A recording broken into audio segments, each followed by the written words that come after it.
प्रणाम सबको एवं रामनवमी की आप सबको बहुत बहुत बधाई एवं शुभकामना।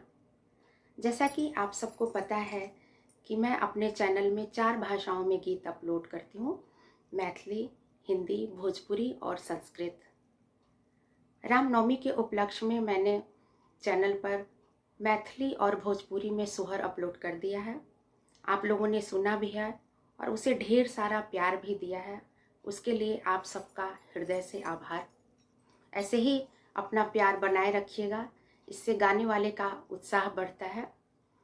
तो आज मैं आप सबके लिए एक राम जी का हिंदी में बधाई गीत लेके आई हूँ, तो चलिए सुनते हैं।